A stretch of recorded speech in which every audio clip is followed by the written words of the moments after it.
Hello students, আমাদের চ্যানেলে তোমাদের সকলকেই স্বাগতম। আজকের ক্লাসে আমরা মাধ্যমিক এবিটিএ টেস্ট পেপার 2024-25 ভূগোলের পেজ নাম্বার 277 এর প্রশ্নের উত্তরগুলি করব। ভূগোলের আগের পেজগুলির প্রশ্নোত্তরের ভিডিও তোমরা যদি দেখে না থাকো তাহলে অবশ্যই আমাদের চ্যানেলে গিয়ে দেখে নিও। নিচে ডিসক্রিপশনের লিঙ্ক আমি দিয়ে রাখলাম। আর তোমরা যদি আমাদের চ্যানেলে নতুন হয়ে থাকো তাহলে চ্যানেলটিকে সাবস্ক্রাইব করে পাশে থাকা বেল আইকনটি অলে প্রেস করে রেখো। তাহলে পরে ক্লাসের ভিডিওগুলি আমি আপলোড করলেই তোমাদের কাছে নোটিফিকেশন পৌঁছে যাবে। তাহলে শুরু করা যাক। বিভাগ ক এর মধ্যে আছে বিকল্পগুলির থেকে সঠিক উত্তরটি নির্বাচন করে লেখো। ১ নম্বর প্রশ্ন হলো অবরোহণের প্রক্রিয়া নয়, এর উত্তর হবে সঞ্চয়ী ভবন। ২ নম্বর প্রশ্ন হলো সুন্দরবনকে ওয়ার্ল্ড হেরিটেজ সাইটের স্বীকৃতি দেওয়া হয় কত খ্রিস্টাব্দে? এর উত্তর হবে ১৯৮৭ খ্রিস্টাব্দে। ৩ নম্বর প্রশ্ন হলো একটি নির্দিষ্ট আয়তনের বায়ুতে জলীয় বাষ্পের প্রকৃতি পরিমাণকে বলা হয় চরম আর্দ্রতা। ৪ নম্বর প্রশ্ন হলো জিওস্ট্রপিক বায়ু হলো জেট বায়ু। ৫ নম্বর প্রশ্ন হলো মরা কোটালের ক্ষেত্রে কোন তথ্যটি সত্য? এর উত্তর হবে চাঁদ সূর্যের আকর্ষণ বল পরস্পর বিরোধী। ৬ নম্বর প্রশ্ন হলো সোমালি স্রোত দেখা যায় ভারত মহাসাগরে। ৭ নম্বর প্রশ্ন হলো জমা জৈব বর্জ্য থেকে যে গ্যাসটি উৎপন্ন হয় তা হলো মিথেন। ৮ নম্বর প্রশ্ন হলো সিন্ধু নদের দীর্ঘতম উপনদীর নাম হলো চন্দ্রভাগা। ৯ নম্বর প্রশ্ন হলো ভারতের প্রায় কত শতাংশ অঞ্চলে পলিমাটি দেখা যায়? এর উত্তর হবে ৪৬%।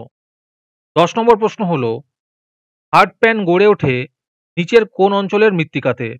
এর উত্তর হবে হিমালয়ে। ১১ নম্বর প্রশ্ন হলো হিন্দুস্তান শিপইয়ার্ড অবস্থিত বিশাখাপত্তনমে। ১২ নম্বর প্রশ্ন হলো ভারতের লিঙ্গানুপাত সব থেকে কম হরিয়ানায়।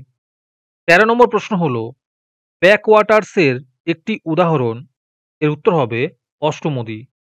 ১৪ নম্বর প্রশ্ন হলো একটি নিষ্ক্রিয় সংবেদক হলো এমএসএস। তারপরে বিভাগ খ এর মধ্যে আছে শুদ্ধ অশুদ্ধ লেখো। যে কোনো ৬টি প্রশ্ন উত্তর দিতে বলেছে। ১ নম্বর প্রশ্ন হলো কলকা নদীর এল ক্যানন তা কলকা পৃথিবীর গভীরতম গিরিখাত। এটি শুদ্ধ হবে। ২ নম্বর প্রশ্ন হলো পর্বতের প্রতিবাদ ঢালে বৃষ্টি ছায়া অঞ্চল বিরাজ করে। এটি অশুদ্ধ হবে। ৩ নম্বর প্রশ্ন হলো অ্যানিমোমিটারের সাহায্যে বায়ুর গতিবেগ মাপা হয়। এটি সত্য হবে। ৪ নম্বর প্রশ্ন হলো নিরক্ষীয় অঞ্চলে সমুদ্র জলের লবণতা সর্বাধিক থাকে। এটি শুদ্ধ হবে। ৫ নম্বর প্রশ্ন হলো পুনর্নবীকরণের ফলে পুরনো খবরের কাগজকে কাঁচামাল হিসেবে ব্যবহার করে কাগজ উৎপন্ন করা হয়। এটি শুদ্ধ হবে। ৬ নম্বর প্রশ্ন হলো শ্রীলঙ্কা ভারতের স্থলসীমানা সংযুক্ত একটি প্রতিবেশী রাষ্ট্র। এটি অশুদ্ধ হবে। ৭ নম্বর প্রশ্ন হলো পর্ণমোচী অরণ্যের একটি প্রধান বৃক্ষ হলো পাইন। এটি অশুদ্ধ হবে। ৮ নম্বর প্রশ্ন হলো ৪ ডিগ্রি ইন্টু ৪ ডিগ্রি বিস্তার বিশিষ্ট টোপোসিটের আরএফ হলো 1:50,000। এটি অশুদ্ধ হবে। তারপরে আছে উপযুক্ত শব্দ বসিয়ে শূন্যস্থান পূরণ করো। যে কোনো ৬টি করতে বলেছে। ১ নম্বরে আছে হিমবাহ ও জলধারা বাহিত নুড়ি বালি কাঁকর ইত্যাদি সঞ্চিত হয়ে দীর্ঘ সংকীর্ণ আঁকাবাঁকা শৈলশিলার ন্যায় ভূমিরূপকে ড্যাশ বলে। এর উত্তর হবে এস্কার বলে।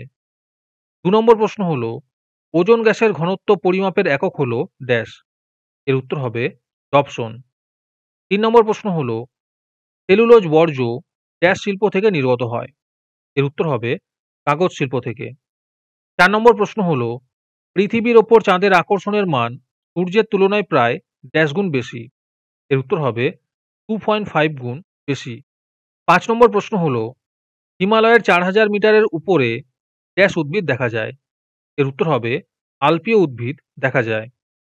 ৬ নম্বর প্রশ্ন হলো ভারতের সর্বাধিক জলসেচ করা হয় ড্যাশ পদ্ধতিতে।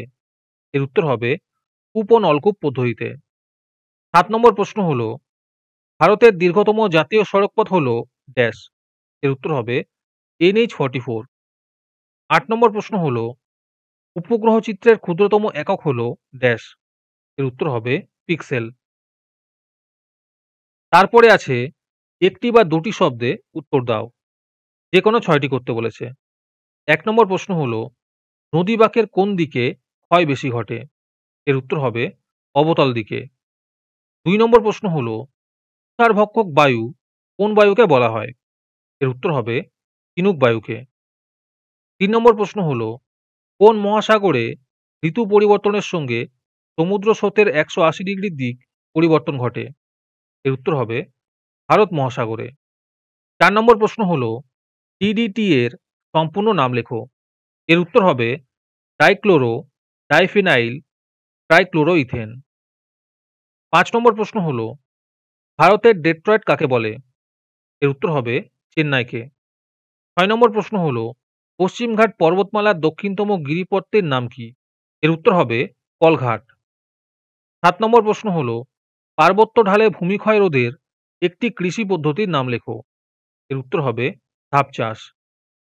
৮ নম্বর প্রশ্ন হলো মৌজা মানচিত্রের স্কেল কত? এর উত্তর হবে ১:৩৬৯৩। তারপরে আছে বাম দিকের সঙ্গে ডান দিকের গুলি মিলিয়ে লেখো। ১ নম্বরে আছে ভারতের প্রবেশদ্বার। এর উত্তর হবে মুম্বাই। ২ নম্বরে আছে মরুভূমির গবেষণা কেন্দ্র। এর উত্তর হবে যোধপুর।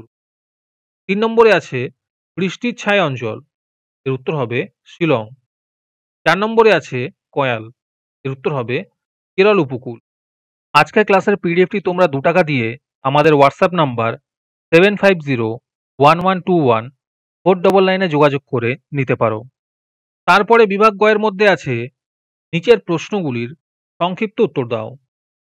এই প্রশ্নোত্তরগুলি আমি তোমাদের দেখিয়ে দিচ্ছি, তোমরা দেখে দেখে নোট ডাউন করে নিও। ১ নম্বর প্রশ্ন হলো কলল শঙ্কু কি? ১ এর অথবাতে আছে প্রপোপোজ কি? ২ নম্বর প্রশ্ন হলো অ্যালবেডো কাকে বলে? ২ এর অথবাতে আছে শৈবাল সাগর কাকে বলে?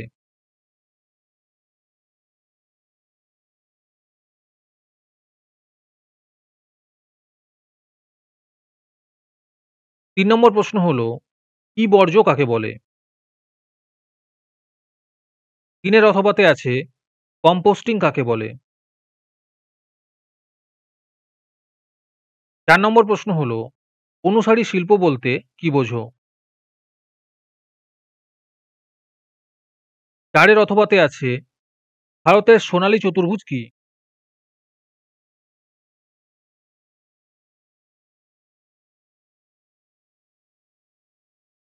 ৫ নম্বর প্রশ্ন হলো তামিলনাড়ু উপকূলে বছরে ২ বার বৃষ্টিপাত হয় কেন?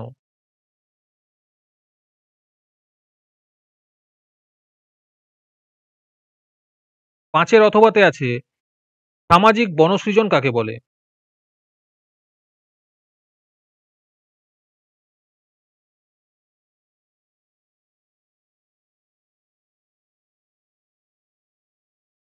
৬ নম্বর প্রশ্ন হলো ভূবৈচিত্র্যসূচক মানচিত্রের বৈশিষ্ট্যগুলির মধ্যে দুটি লেখো।